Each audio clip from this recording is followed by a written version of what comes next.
औज़ु बिल्लाहि मिनश्शैतानिर्रजीम बिस्मिल्लाहिर्रहमानिर्रहीम। जी नाज़रीन, इस वक्त अरबईन की ख़ुसूसी ट्रांसमिशन का सिलसिला आपकी खिदमत में जारी व सारी है और इस वक्त हम एक बहुत ही एक्सक्लूसिव किस्म की फुटेज के साथ, एक इंटरव्यू के साथ आपकी खिदमत में हाजिर हैं। हमारे साथ मौजूद हैं सैयदा सारा बतूल और इनके साथ एक मौजज़ा रुनुमा हुआ कोविड के ज़माने में, जिस वक्त शदीद अलील थी और इनकी क्लिनिकल डेथ डॉक्टरों ने जो है वो फाइनल हतमी कर दी थी। तो उसके बाद क्या हुआ, किस तरह से इनको एक नई ज़िंदगी मिली, ये इन्हीं से जानते हैं। अस्सलाम वालेकुम सिस्टर। जी वालेकुम अस्सलाम। सिस्टर, हमारे नाज़रीन जानना चाहते हैं कि किस तरह से जो है वो आपको मौला अमीरुल मोमिनीन ने एक नई ज़िंदगी बख्शी, वो सारा माजरा क्या था हमारे नाज़रीन के लिए, अगर आप बयान फरमा दें। जी बिस्मिल्लाहिर्रहमानिर्रहीम, अस्सलाम वालेकुम। मेरा नाम सैयदा सारा बतूल है, लाहौर पाकिस्तान से ताल्लुक़ है मेरा। पिछले साल जी रमज़ान में, एक तो ये रमज़ान गुजरा, से पिछला रमज़ान 2021 में, उससे मुझे कोविड हुआ था और कोरोना के दिनों में कोविड मेरा नेगेटिव हो गया था तकरीबन 10 से 12 दिन के बाद। उसके बाद मुझे घर में शिफ्ट कर दिया गया। डॉक्टर्स ने वैसे बोला कि इसके थोड़े से टेस्ट वगैरह करवा लें, अपने किसी फिजिशियन को चेक करवाइएगा कि इनका डी डाइमर जो है ना थोड़ा सा हाई आ रहा है।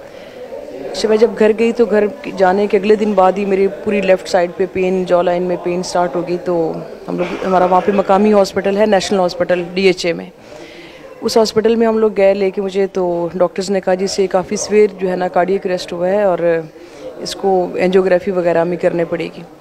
अच्छा, उन्हीं टेस्टों के दौरान जब मेरा वो एंजियो के लिए मुझे ले जाने लगे थे तो मेरे कुछ ब्लड के टेस्ट ठीक नहीं आए, जिसमें मेरा खास तौर पे क्रेटिनिन लेवल जो था वो काफ़ी हाई आया। तो डॉक्टर्स ने कहा जी हम वेट करते हैं, पहले इसकी किडनीज़ को ट्रीट करेंगे, उसके बाद फिर हम इसका हार्ट का कुछ कर सकते हैं। अच्छा, उसी दौरान क्रेटिनिन लेवल जो है वो कंट्रोल नहीं हो रहा था, कॉम्प्लिकेशंस बढ़ती गई। तो मेरा फिर डायलिसिस पे मैं शिफ्ट हो गई, मेरे डायलिसिस वगैरह स्टार्ट हो गए हुए थे। अब उन डायलिसिस के दौरान वो चीज़ें ग्रेजुअली जो है ना ख़राब होना शुरू हो गई, मतलब बेहतरी की बजाय मैं और मज़ीद डाउन होना स्टार्ट हो गई। तकरीबन ये 1.5 महीने का टाइम गुजरा, 1.5 महीने वो ICU में रही मैं हॉस्पिटल में, और एंड पे ये था कि मैं फिर वेंटिलेटर पे शिफ्ट हो गई। जब वेंटिलेटर पे गई तो वहीं पे डॉक्टर्स ने जो मेरा किडनी का और हार्ट का कर रहे थे, तो उन्होंने फिर मेरे घर वालों को, रिश्तेदारों को बताया कि जी क्लिनिकली इसकी डेथ हो चुकी हुई है, क्योंकि इसके ऑलमोस्ट मल्टी ऑर्गन फेलियर है इनका। तो बस आप लोग परमिशन दें ताकि हम इसका ये जो है ना वेंटिलेटर रिमूव कर सकें। अब वेंटिलेटर रिमूव करवाने के लिए ये मेरे ख्याल में परमिशन वगैरह ले रहे होंगे घर वालों से या जो भी था। इवन मेरे पीछे गांव में फ़ोन कर दिया गया था कि डॉक्टर्स कह रहे हैं इसको ज़्यादा देर रखना नहीं है, इसे फौरी आप जैसे भी होगा दफन कीजिएगा, कि इसकी बॉडी की हालत नहीं है। मेरी पूरी बॉडी में पानी पड़ गया हुआ था। अब उसके दौरान फिर इन्होंने मुझे जब पीछे गाँव फ़ोन कर दिया जिसकी कब्र वगैरह भी तैयार कर दें और हम लोग इसे लेके बस आ रहे हैं, तो वो जो ICU वाला रूम था वहाँ मेरा भाई खड़ा हुआ था, डॉक्टर्स थे, नर्सेज वगैरह थी, जब मेरा वेंटिलेटर रिमूव करने लगे। अब उसी दौरान मैंने नींद में देखा है, ख्वाब में देखा है, मरे हुए देखा है, ये मुझे नहीं पता, लेकिन इतना मुझे याद है कि एक नूर का हाला था, एक दायरा था। जब आप कोमे में चली गई उसके बाद आपने? जी, ये कोमे के बाद जिस वक्त मेरा वेंट रिमूव करने लगे थे, अब उस वक्त मैंने देखा है कि एक नूर का हाला है जो मेरे ऊपर ऐसे दायरे की सूरत में ना घूम रहा है, और उस नूर के उस तरफ मेरा छोटा भाई सैयद शान हैदर, उनकी डेथ हो गई हुई है कुछ अर्सा पहले, 4 साल पहले, वो खड़ा हुआ है। और उसका भी मुझे ना वो रोशनी इतनी तेज़ है कि मुझे वो प्रॉपर सही नज़र नहीं आ रहा, बस महसूस हो रहा है कि जी अच्छा उस तरफ शान ही खड़ा है। तो मुझे कहता है कि अरबी में उसने मुझे बोला कि कुम बेइज़्निल्लाह बिहक़्क़े अमीरुल मोमिनीन। फिर दोबारा बोलता है कुम बेइज़्निल्लाह बिहक़्क़े अमीरुल मोमिनीन, और मैं हैरान होकर देख रही हूँ कि ये सब क्या हो रहा है। इसी दौरान वो मुझे कहता है कि तुम उठ के बैठ जाओ, तुम्हें पता नहीं है कि मौलाए कायनात तशरीफ़ लेके आए हैं, मौलाए कायनात तशरीफ़ लेके आए हैं और उन्होंने तुम्हें ज़िंदगी बख्शी है, और उठ के बैठ जाओ। अब बजाय इसके कि मैं इसकी उस बात का जवाब देती, मैं मौला की तरफ मुखातिब होकर कहती हूँ, मैं कहती हूँ मौला कि मैं तो आपके सामने मरी हुई हूँ, मैं किस तरह से मैं उठ के बैठ सकती हूँ। तो उसमें इतनी देर में जब मैं वो नूर के साथ बातें कर रही है, यही मैंने बोला कि जी मैं कैसे उठ के बैठ सकती हूँ। तो एक वो लहजा जो सुना हुआ था शुरू से कि मौलाए कायनात का लहजा, जैसे एक बिजली की कड़क का में मौलाए कायनात का लहजा है, इसी तरह से एक वो सख्त सी आवाज़ आई है कि तीसरी आवाज़ मेरे भाई की आवाज़ नहीं थी, वो बिल्कुल मुख्तलिफ, और वो मुझे यकीन है कि मौला कायनात की आवाज़ थी। उस वक्त उन्होंने कहा कि कुम बिज़निल्लाह बेहक़ अमीरुल मोमिनीन। जब ये तीसरी दफ़ा मौला ने ये वाला जुमला मैंने सुना है, और उसी लम्हे में उठ के बैठ गई हूँ। जब मैं उठ के बैठी हूँ तो एकदम वो डॉक्टर्स और मेरे वो जो रिश्तेदार थे या जो भी वहाँ पे खड़े थे, एकदम डर के पीछे हो गए कि ये कैसे हो सकता है। तो तब मुझे अचानक सडन जब उठ के बैठी तो उनके लिए तो एक सरप्राइजिंग था, वो सब डॉक्टर्स वगैरह सब पीछे हट गए, नहीं आप ही कह रही हैं। बिल्कुल, जब पीछे हटे ना तो उस वक्त मैंने फिर कहा कि मैंने अपने भाई को इशारा किया कि मुझे जो है ना कॉपी पेन ला दो, मैंने कुछ लिखना है। कि मैं बोल सकती नहीं थी, मुंह में वेंटिलेटर वाला वो आला लगा, पाइप लगा हुआ था। तो मैंने फिर वो उसने मुझे कॉपी पेन दिया, तो मैंने उस पर लिखा कि मुझे मौला कायनात ने ज़िंदगी बख्श दी है, तो ये मेरी मशीन वगैरह उतरवा दो, मुझे मेरी ज़िंदगी को कोई ख़तरा नहीं है। उसने वो जब डॉक्टर्स को दिखाया तो डॉक्टर कहते हैं कि नहीं, ये हम इसकी पूरी बॉडी जो है वो डिपेंड कर रही है वेंटिलेटर पे, हम एकदम से नहीं उतार सकते, तो हमें ग्रेजुअली उतारना होगा इसका वेंटिलेटर। क्योंकि मैं उस वक्त बिल्कुल अपने आप को ठीक महसूस कर रही थी। मैंने दोबारा कहा कि प्लीज़ ये उतार दें, मुझे इससे तकलीफ़ हो रही है। अब वो साथ जो दूसरे डॉक्टर खड़े हुए थे, डॉक्टर ज़की नाम है उनका, जो मेरा किडनीज़ का कर रहे थे, तो उन्होंने बोला कि ना इसकी सारी रीडिंग्स नॉर्मल आ रही हैं, मेरे ख्याल में इसकी जो ये सारी पाइप्स वगैरह उतार देनी चाहिए। 17 रमज़ान को 1.5 महीने के बाद जी मौला ने मुझे शफा दी, ज़िंदगी दी दोबारा। 17 को वो ये वाक़या हुआ। 19 रमज़ान शब ज़रबत में मौला कायनात के कदमों में थी, 2 दिन के बाद।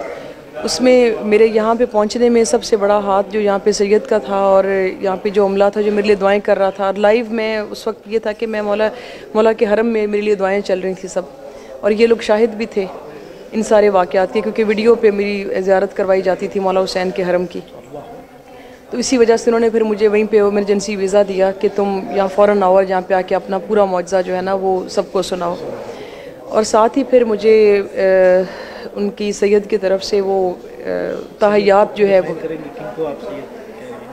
जी, ये इसमें है मैनेजमेंट के ही हैं लोग जी। इसमें अंडर तो सैयद अली सिस्तानी के आते हैं ये सारे, और फिर सैयद सादुद्दीन हाशिम है, तो इन लोगों ने बेसिकली मुझे करवाया था। तो उसमें उन्होंने मुझे तहय्यात वीज़ा दिया यहाँ का, और उसके अलावा हरम में मेरी नौकरी है, वरना कोई भी यहाँ पे हरम में फ़ॉरनर कोई जॉब नहीं कर सकता। मैं वाहिद फ़ॉरनर हूँ जिनको इनके कहने पे यहाँ पे जॉब दी गई है।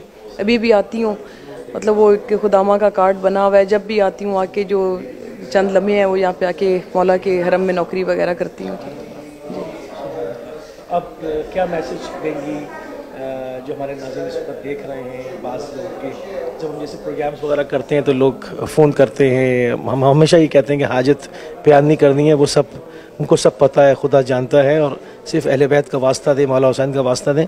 तो बहुत सारे लोग इस वक्त भी देख रहे होंगे, हर इंसान के पास हाजतें, उनके लिए, उनके दिल की ढारस के लिए कोई मैसेज? बिल्कुल मैसेज है जी। हमारे कुछ जो हम कमज़ोर ईमान के लोग हैं जी, हमें एक लम्हे के लिए कोई चीज़ नहीं मिली तो हम दर बदर वो कहते हैं ना कि हम अपना ट्रैक चेंज करना शुरू हो जाते हैं। हकीकत ये है कि इनकी ठोकर में कायनात को रख दिया गया। जिस तरह इन्होंने उसकी ज़ात को मनवाने के लिए कुर्बानियाँ दी हैं, उसी तरह से फिर उसकी ज़ात ने इनके इख्तियार में सब कुछ दे दिया। अब ये मेरा एक वाक़या, और ऐसे कई लोगों के साथ ये वाक़यात हुए हैं कि किसी को ज़िंदगी अता होगी, किसी को शफा अता होगी, तो ये कौन दे रहा है? आज जाके हम जब मांग ही इनसे रहे हैं तो इसका मतलब अता भी यही कर रहे हैं। अच्छा, आप एक चीज़ और जिक्र कर रही थी अभी इंटरव्यू से पहले हमारी बात हुई कि पेस मेकर का आप बता रही थी, मैं चाहूँगा वो भी ऐड करें इसमें। अच्छा जी, मेरा वैसे एक बड़े अरसे से एक प्रॉब्लम स्टार्ट हुई थी, मुझे टैकीकार्डिया का एक इशू था, और उन दिनों में मेरा यही था कि पेशावर हयाताबाद में एक डॉक्टर थे, उनसे टाइम ले चुके हुए थे। तब मुझे कोविड वगैरह नहीं था, बल्कि कोविड का नामो निशान भी नहीं था जब ये टैकीकार्डिया का इशू चल रहा था। तो टेस्ट वगैरह सारे कंप्लीट था, मुझे नॉन पेस मेकर लगाना था वहाँ पे।